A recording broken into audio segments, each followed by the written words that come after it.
bienvenue dans cette nouvelle capsule vidéo sur la démocratie athénienne.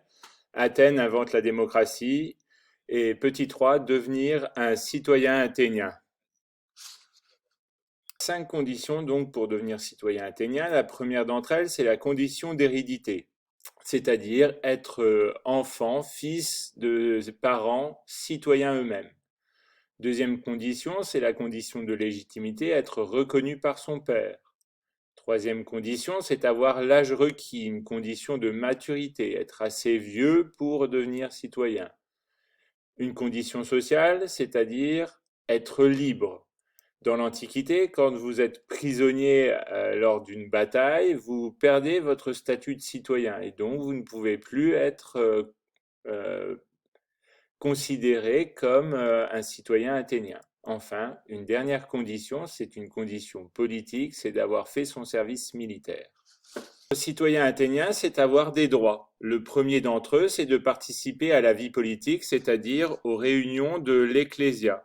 Le deuxième droit, c'est d'avoir l'isonomie. L'isonomie, c'est l'égalité devant la loi, devant la justice. Mais être citoyen athénien, c'est aussi posséder des terres, notamment dans la campagne qui entoure Athènes, c'est-à-dire l'Attique. Enfin, être citoyen athénien, c'est avoir des devoirs. Et le premier des devoirs d'un citoyen, c'est de défendre la cité. En effet, le citoyen athénien, c'est un citoyen soldat. Tous les soldats sont citoyens et tous les citoyens sont des soldats. L'armée est donc la réunion des citoyens de l'Ecclésia. Comme l'État n'a pas les moyens de financer l'équipement de chaque citoyen, il en découle que chaque citoyen, en fonction de sa richesse, va être équipé différemment. Il y a donc une distinction entre les citoyens riches, capables de posséder un cheval et qui vont servir dans la cavalerie, et les citoyens aisés, capables de posséder une armure, une lance, un bouclier, qui vont servir dans l'infanterie. Ce sont les hoplites. Et enfin, les plus pauvres qui vont servir dans la flotte de guerre en tant que rameurs, car à Athènes, les rameurs ne sont pas des esclaves, contrairement à la représentation cinématographique. Ce sont des citoyens.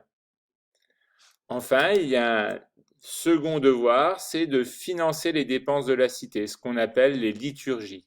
Les liturgies, ce sont les dépenses publiques financées par un particulier.